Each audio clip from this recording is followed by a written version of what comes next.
வணக்கம் நண்பர்களே, நான் ராகவேந்திர ஆரா. இது ஆரா அப்டேட்ஸ். அனைத்து இந்திய அண்ணா திராவிட முன்னேற்ற கழகத்திலிருந்து பல்வேறு முன்னாள் அமைச்சர்கள், மாவட்ட செயலாளர்கள் எல்லாம் வரிசையா தமிழக வெற்றி கழகத்தை நோக்கி சாரியா போயிட்டு இருக்காங்க. இதனால ஒரு கட்டத்தில் அதிமுகவை தமிழக வெற்றி கழகம் விழுங்கிடும் என்றெல்லாம் அரசியல் விமர்சகர்கள், அரசியல் வட்டாரங்களிலே பல்வேறு கோணங்களிலே சொல்லி வர்றாங்க. இன்னொரு பக்கம் இது அப்படியே உள்டாவா நீங்க ஆக்கி பாத்தீங்கன்னா, அதிமுக தமிழக வெற்றி கழகத்தை விழுங்கிட்டு இருக்கு அப்படின்னு சொன்னா எப்படி இருக்கும்? உண்மையிலேயே அதுதான் நடந்துகிட்டு இருக்கு அப்படின்ட்டு தமிழக வெற்றி கழகத்துல இருக்கிற, அதாவது விஜய் மக்கள் மன்றம், விஜய் ரசிகர் மன்றம், விஜய் மக்கள் இயக்கம், அந்த அந்த அடிப்படையிலிருந்து, அந்த மட்டத்திலிருந்து நீண்ட காலமாக இருந்து இப்போது தமிழக வெற்றி கழக நிர்வாகிகளாக மாறி இருக்கிறவங்க என்ன சொல்றாங்கன்னா, அதிமுகவை டிவிகே விழுங்கல, டிவிகேவை தான் அதிமுக விழுங்கிட்டு இருக்கு அப்படின்றாங்க. என்ன ஆச்சு அப்படின்னா, இதுக்கு சில உதாரணங்களையும் அவங்க சொல்றாங்க. ஜூலை 5ஆம் தேதி புதுக்கோட்டை மாவட்டத்தின் அதிமுக சார்பிலே இருந்த முன்னாள் அமைச்சர் விஜயபாஸ்கர், இன்னும் சொல்ல போனால் விராலிமலை சட்டமன்ற உறுப்பினராக இருந்த விஜயபாஸ்கர் அவருடைய சட்டமன்ற உறுப்பினர் பதவியை ராஜினாமா செய்துவிட்டு கடந்த வாரம் புசி ஆனந்த், ஆதவ் அர்ஜுனா, அருண்ராஜ் உள்ளிட்ட அமைச்சர் பெருமக்கள் முன்னிலையில் தமிழக வெற்றி கழகத்திலே இணைந்தார். அவரோடு சேர்ந்து புதுக்கோட்டை மாவட்டத்தில் இருக்கிற அதிமுக நிர்வாகிகள் பலரும் போய் சேர்ந்தாங்க. அதற்கு பிறகு ஓரிரு நாட்களில் அவர் முதலமைச்சர் விஜயை நேரடியாக சந்தித்து பேசினார். அதாவது இதுவரைக்கும் அதிமுக இருந்து சேர்ந்தவங்க யாரும் விஜய் முன்னிலையில் சேரவில்லை. முதலமைச்சரும் தமிழக வெற்றி கழகத்தின் தலைவருமான விஜய் முன்னிலையில தான் சேரணும்னு அவங்க விருப்பப்பட்டாலும் அந்த விருப்பம் அவங்களுக்கு ஈடேறல. அவங்க டிவிகே பொதுச் செயலாளர் புசி ஆனந்த் அவர்கள் முன்னிலையில் தான் கட்சியில் சேர்ந்தாங்க. இந்த நிலையில் இதே போல அதிமுக இருந்து வந்த முன்னாள் அமைச்சர்கள்லாம் ரொம்ப வருத்தப்படுறாங்க. சேர்ந்து இவ்வளவு நேரம் ஆச்சு, அவங்க முதலமைச்சர் விஜய நம்மளால சந்திக்க முடியலையே அப்படின்னு வருத்தப்படுறாங்க. அப்படின்ற அவங்களோட வருத்தம் முதலமைச்சர் விஜய்க்கு எடுத்து செல்லப்பட்டது. அதனால லேட்டஸ்டாக சேர்ந்த விஜயபாஸ்கர், அதாவது புதுக்கோட்டை விஜயபாஸ்கர், கரூர் விஜயபாஸ்கர் ஆகியோரோடு சேர்ந்து இதுவரைக்கும் சேர்ந்த அதிமுகவில் சேர்ந்த முன்னாள் அமைச்சர்கள், முன்னாள் மாவட்ட செயலாளர்கள், முன்னாள் சட்டமன்ற உறுப்பினர்கள் உள்ளிட்டோரை எல்லாம் சேர்த்து அவருடைய பனையூர் கட்சி அலுவலகத்துல ஓரிரு நாட்களுக்கு முன்பு சந்திச்சார். அப்ப அவர் சந்திக்கும் போது உங்களுக்கு உரிய அனைத்து மரியாதையும் இங்க தரப்படும், உங்களுக்கு உரிய அங்கீகாரங்கள்லாம் வழங்கப்படும், நீங்க இங்க நல்லா இருக்கலாம் அப்படின்று அவங்களுக்கு உத்தரவாதம் அளித்தார். இந்த நிலையில்தான், இந்த பின்னணியில்தான் ஜூலை 5ஆம் தேதி மாலை புதுக்கோட்டை விஜயபாஸ்கர், அதாவது கடந்த 2-3 வாரங்களாக சென்னையிலேயே இருந்தவர், எப்படியாவது விஜயை பார்த்து தமிழக வெற்றி கழகத்தில் இணைஞ்சிட்டு தான் ஊருக்கு வரணும் அப்படின்ட்டு இருந்தவர், ஒரு வழியாக இணைந்து விட்டு நேற்று சென்னையிலிருந்து திருச்சி விமான நிலையத்தில் அங்கிருந்து தன்னுடைய விராலிமலை சட்டமன்ற தொகுதிக்கு, அதாவது முன்னாடி இருந்த, இப்போதைக்கு அவர் எந்த கட்சி பதவியிலும் இல்ல, எந்த சட்டமன்ற உறுப்பினர் பதவியிலும் இல்ல, தன்னுடைய முன்னாள் தொகுதியான விராலிமலைக்கு அங்க ஒரு ஓபன் ஜீப்ல ஊர்வலம் அதற்கு பிறகு புதுக்கோட்டை டவுனில இருக்கிற தமிழக வெற்றி கழகத்தின் மாவட்ட ஆபீஸுக்கு நான் வர்றேன் அப்படின்ட்டு மாவட்ட அமைச்சராக இப்போது இருக்கக்கூடிய திரு பர்வேஸ் அவர்களிடம் முன்கூட்டியே விஜயபாஸ்கர் தெரியப்படுத்திட்டார். அதாவது சாயந்தரம் ஒரு 6 மணிக்கு நான் புதுக்கோட்டை மாவட்ட அலுவலகத்துக்கு வந்துடுறேன் அப்படின்னு சொல்லிட்டாரு. புதுக்கோட்டை மேலராஜ வீதியிலே 3வது வீதியில இருக்கிற அந்த அலுவலகத்துக்கு, தமிழக வெற்றி கழகத்தின் மாவட்ட அலுவலகத்துக்கு விஜயபாஸ்கர் வர்றாருங்கிறதுனால 5:30 மணிக்கே இப்போதைய அமைச்சரும் அறந்தாங்கி சட்டமன்ற உறுப்பினருமான பர்வேஸ் அவர்கள் 5:30 மணிக்கே ஆபீஸ் போயிட்டார். 5:30 மணில இருந்து உட்கார்ந்துருக்காரு. விஜயபாஸ்கர் வரல. 5:30 ஆச்சு, 6:30 ஆச்சு, 7 ஆச்சு, 7:15 மணிக்கு, கிட்டத்தட்ட 7:15 மணி, 7:10 7:15 விஜயபாஸ்கர், அதாவது விராலிமலையெல்லாம் சுத்திக்கிட்டு புதுக்கோட்டை மாவட்ட இந்த கட்சி அலுவலகத்துக்கு வர்றாரு. அவர் கூட சுமார் ஒரு 500 - 1000 பேர் இருப்பாங்கன்னு வச்சுங்களேன். அவ்வளவு கூட்டம். புதுக்கோட்டை மாவட்ட அந்த அலுவலக, தமிழக வெற்றி கழகத்தின் அலுவலகம் என்பது திராவிட முன்னேற்ற கழகமோ அண்ணா திராவிட முன்னேற்ற கழக அலுவலகம் மாதிரி ஒரு பெரிய, ஒரு விசாலமான பரப்பு கொண்டவை அல்ல, ஒரு சாதாரண அலுவலகம் தான். இந்த நிலையில கிட்டத்தட்ட ஒரு 500-1000 பேரோட விஜயபாஸ்கர் இங்க வரும்போது அலுவலக வாசலிலேயே பயங்கர நெரிசல். எப்படி போறது, உள்ள போறது, யாரு உள்ள போறது அப்படி ரொம்ப நெரிசல். எல்லாரும் பொக்கே சால்வன்னு விஜயபாஸ்கரோட ஆதரவாளர்கள் அத்தனை பேரும். இன்னும் என்ன போனா, கிட்டத்தட்ட ஒவ்வொரு அதிமுக முன்னாள் நிர்வாகியும் 10க்கும் மேற்பட்ட அதிமுக கரை வேட்டிகளை வச்சிருக்காங்க. ஆனா அவர்கள் இன்னமும் தமிழக வெற்றி கழகத்தின் அந்த வேட்டி இன்னும் வாங்கல.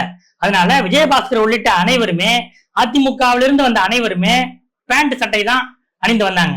அவங்க எல்லாம் முதல்ல விஜயபாஸ்கரை பர்வேஸ் வரவேற்று உள்ள அழைச்சிட்டு போறாரு. ஒருத்தரையா அறிமுகப்படுத்தி வைக்கிறார். இவர் இந்த ஒன்றியம், இவர் அந்த அந்த அந்த கிளை, இவர் இந்த ஒன்றியம், இந்த நகரம் அப்படின்ட்டு இந்த பேரூர் அப்படின்ட்டு ஒவ்வொரு நிர்வாகியா அறிமுகப்படுத்தி வைக்கிறார். இதுல என்ன பியூட்டினா, விஜயபாஸ்கருக்கு புதுக்கோட்டை மாவட்டத்தில் இருக்கக்கூடிய அதிமுகவின் அத்தனை ஒன்றிய செயலாளர்கள், அத்தனை நகர செயலாளர்கள், அத்தனை கிளை செயலாளர்கள் கூட இந்த பத்திரிகை எல்லாம் பார்க்காம மனப்பாடமாக பெயர் சொல்லி அழைக்கக்கூடியவர். ஒரு விழாவில் இருக்கும்போது, இப்ப அறந்தாங்கி ஒன்றியத்துல அவர் அதிமுக இருக்காருன்னு வச்சுங்களேன், அவர் அறந்தாங்கி ஒன்றியத்துல இருக்கிற அத்தனை நிர்வாகிகள் பெயரையும், இந்த பாடி, கட்சி பாடி இருக்குல்ல, அந்த பாடிய அந்த நிகழ்ச்சி பத்திரிகை இல்லாமையே அவர் பாட்டுக்கு சொல்லுவாரு. அப்படி திரும்பி பார்க்கும்போது அங்க அருகில இருக்கக்கூடிய இன்னொரு ஒன்றியத்தை சேர்ந்தவர்கள் வந்திருப்பாங்கன்னா, அந்த ஒன்றியத்திலிருந்து வந்திருக்காரு அப்படின்ட்டு அவர் பேரை சொல்லி அவர் வரவேற்பு சொல்லுவாரு. அந்த அளவுக்கு விஜயபாஸ்கர் அதிமுகவுல ஊறி திளைத்திருந்தார். அந்த வகையில நேத்தி அவரோட வந்த அத்தனை பேரையும், இவர் இந்த ஒன்றியம், இவர் இந்த நகரம், இந்த பேரூர் அப்படின்னு சொல்லி சொல்லி பர்வேஸ்ட அறிமுகப்படுத்துறாரு. எல்லாரும் அவருக்கு சால்வை, பூங்கத்து எல்லாம் கொடுக்குறாங்க. அதிமுகவிலிருந்து தமிழக வெற்றி கழகத்துக்கு வந்த அனைவருக்கும் அமைச்சர் பர்வேஸ் அவங்க கட்சி தூண்ட போட்டு வரவேற்கிறார். இப்படியாக, அதாவது ஒரு 7:15 மணிக்கு உள்ள வந்தவர் கிட்டத்தட்ட 9:30 மணி ஆச்சு. 9:30 மணி வரைக்கும் இந்த விஜயபாஸ்கருடைய ஆதரவாளர்கள் அவரோட அறிமுகம், அவங்களுக்கு சால்வை போடுறது, இவர் திருப்பி அவங்களுக்கு பதில் துண்டு போடுறது, இந்த நிகழ்ச்சிகள் நடக்கவே 9:30 மணி ஆச்சு. 9:30 மணிக்கு மேல வெளியில பத்திரிகையாளரை சந்தித்தார்கள். அன்பு மாமா விஜயபாஸ்கர் நம்ம கட்சிக்கு வந்திருக்காரு அப்படின்ட்டு பர்வே சொல்றாரு. அன்பு மாப்பிள்ளை அப்படின்ட்டு விஜயபாஸ்கர் விழிக்கிறாரு. அங்க இணையும் நிகழ்ச்சியிலேயே அன்பு மாப்பிள்ளை, அன்பு மாப்பிள்ளை என்று பர்வேஸை ரொம்ப பாசமாக அழைத்தார் விஜயபாஸ்கர். இப்படி 2 பேரும் பாசம் குஞ்சி கொண்டிருக்கும் இந்த நிலையில் இது உள்ளுக்குள்ள எப்படி இருக்கு, அந்த கட்சி வட்டாரங்கள்ல எப்படி இருக்குன்னு கேட்டா, பர்வேஸ் மிகவும் பயத்திலும் பதட்டத்திலும் தான் இருக்கிறாரு அப்படின்னு சொல்றாங்க. என்னன்னா, விஜயபாஸ்கருடைய புதுக்கோட்டை மாவட்ட அரசியல் வரலாறு பர்வேஸ் அவர்களுக்கு நன்றாகவே தெரியும். அதிமுகவுல எல்லாரையும் அடிச்சு கீழே தள்ளிட்டு எப்படி ஒற்றையாளா அவர் கடந்த 20 வருடங்களுக்கு மேலாக எப்படி அதிமுகவுல கோல வச்சுக்கிட்டு இருக்காரு அப்படிங்கிறது பர்வேஸ் அவர்களுக்கு நன்கு தெரியும். இன்னும் சொல்ல போனால், பர்வேஸுடைய தந்தையார் திரு ஜாஃபர் அலி அவர் அதிமுக இருந்தார். அவர் அதிமுக இருக்கும்போது ஒரு கூட்டுறவு சங்க தேர்தல்ல போட்டியிட முயற்சி பண்ணார். அவர் கூட்டுறவு சங்க தேர்தலில் போட்டியிடக்கூடாது என்பதற்காக அப்போது விஜயபாஸ்கர் அணியில சில வேலைகளை பார்த்தாங்க. அதாவது திரு ஜாஃபர் மேல சில வழக்குகள் போடப்பட்டு, அதனால அவர் கூட்டுறவு சங்க தேர்தலையே போட்டியிட முடியாமலாம் போச்சு. இதெல்லாம் இப்போ புதுக்கோட்டை மாவட்டத்தில் இருக்கக்கூடிய பர்வேஸ் ஆதரவாளர்கள் சமூக தளங்களிலே எழுத ஆரம்பிச்சுட்டாங்க. அன்னைக்கு புதுக்கோட்டை மாவட்ட ஆபீஸ்லயே இதை பத்தி பேசவும் ஆரம்பிச்சுட்டாங்க. இப்படிப்பட்ட இந்த நிலையில் இத்தனை பேரை அறிமுகப்படுத்துறாருல விஜயபாஸ்கர், பர்வேஸ்ட இவ்வளவு பேரை அறிமுகப்படுத்துறாருல, இவங்களெல்லாம் சும்மா அறிமுகப்படுத்துவாரா? அப்படியானால் இவர்களுக்கெல்லாம் இங்கே டிவிகேல ஒரு பதவி உண்டு, உங்களுக்கு அதிமுக எப்படி நீங்க நல்ல பதவியில இருந்தீங்களோ அதே போல நல்ல பதவியில இங்கே இருப்பீங்க அப்படின்ற உத்தரவாதத்தை கொடுத்துதான் இவர்கள் எல்லாம் இங்கே தமிழக வெற்றி கழகத்துக்கு திரு விஜயபாஸ்கர் அவர்கள் அழைத்து வந்திருக்கிறார். அதனால ஏற்கனவே இருக்கிற விஜய் ரசிகர் மன்றம், விஜய் மக்கள் இயக்கம், அதுல ஆரம்பிச்சு கிட்டத்தட்ட 20 வருடத்துக்கு மேலாக விஜயை மட்டுமே நம்பி பயணித்து கொண்டிருக்கிற, இப்போது தமிழக வெற்றி கழகத்திலே ஒன்றிய செயலாளர், நகர செயலாளர், கிளை செயலாளர் இப்படின்ற இந்த பதவிகள்ல இருக்கிறவங்களோட நிலைமை என்ன அப்படிங்கிறது தான் ஒரு கேள்விக்குறியா இருக்கு அப்படின்ட்டு பர்வேஸை சுற்றி உள்ளவர்களே பேச ஆரம்பிச்சுட்டாங்க. இதுதான் புதுக்கோட்டை மாவட்டத்துல நடக்கிற யதார்த்தம். இதுல இன்னொரு விஷயம் என்னன்னா, தமிழக வெற்றி கழகத்திலே இணைவதற்கு முதல் நாள் இரவே சென்னையில் அமைச்சர் பர்வேஸை முன்னாள் அமைச்சர் விஜயபாஸ்கர் சென்று சந்தித்து ஒரு பட்டி வேட்டி அணிவித்து வாழ்த்தினார்.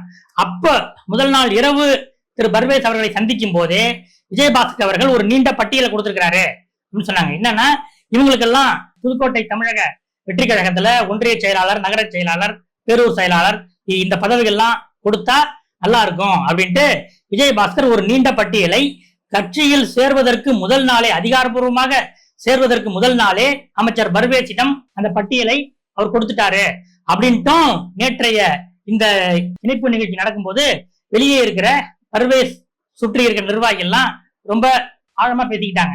அப்படின்னா இப்ப இருக்கிற ஒன்றியத்தை 2ஆ உடைக்க போறாங்களா, 2ஆ பிரிக்க போறாங்களா?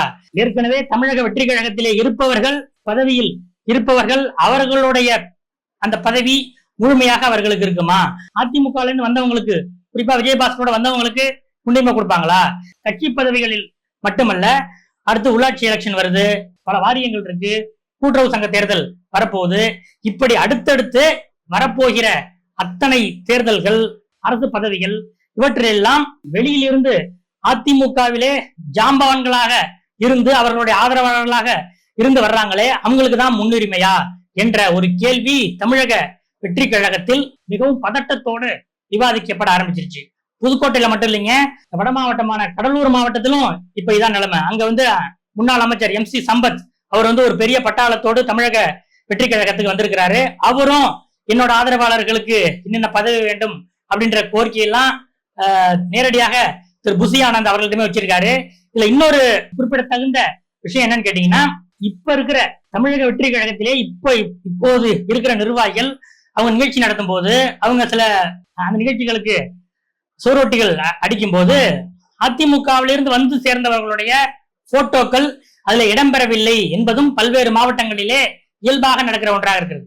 கேட்டா அவங்க இப்பதானே வந்திருக்காங்க, அவங்களுக்கு எந்த பதவியும் இல்லையே, அவங்க பதவி வந்தா போட்டுக்கலாம் அப்படின்றதுதான் இவங்களுடைய பதிலாக இருக்கிறது. அதாவது தமிழக வெற்றி கழகத்திலே இப்ப இருக்கிற நிர்வாகிகளுடைய பதிலாக இருக்கிறது. அதனால அதிமுகவை தமிழக வெற்றி கழகம் விழுங்குகிறது அப்படிங்கிறது வெளியில ஒரு செய்தியாக இருந்தாலும், உள்ளபடியே மாவட்ட ரீதியாக நீங்க கீழே இறங்கி பார்த்தால் ஒவ்வொரு மாவட்டத்திலும் அதிமுகவிலிருந்து வந்தவர்கள் தான் தமிழக வெற்றி கழகத்தை விழுங்கிட்டு இருக்காங்க அப்படின்றது இங்கிருந்து வர்ற தமிழக வெற்றி கழகத்துக்குள்ளிருந்து கேட்கிற குமுறல் ஓசையாக இருக்கிறது.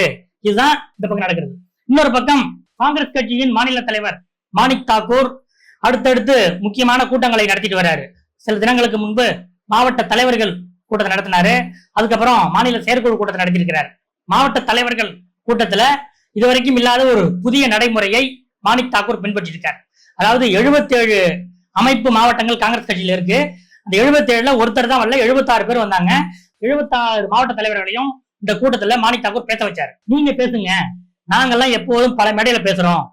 இது மாவட்ட தலைவர்கள் கூட்டம், மாவட்டத்துல என்ன நடக்குது, உங்க மாவட்டத்துல என்ன நடக்குது, உங்களுக்கு என்ன தேவை, உங்களுக்கு என்ன கட்சியை டெவலப் பண்றதுக்கு என்னென்ன வேணும் அப்படிங்கறத நீங்க தான் சொல்லணும் அப்படின்ட்டு அனைத்து மாவட்ட தலைவர்களையும் பேச வைத்தார் மாணிக் தாக்கூர். இதுவரை சத்தியமூர்த்தி பவனிலே நடந்த மாவட்ட தலைவர்கள் கூட்டத்துல மாவட்ட தலைவர்கள் பெரும்பாலானோர் பேசியதாக வரலாறே கிடையாது.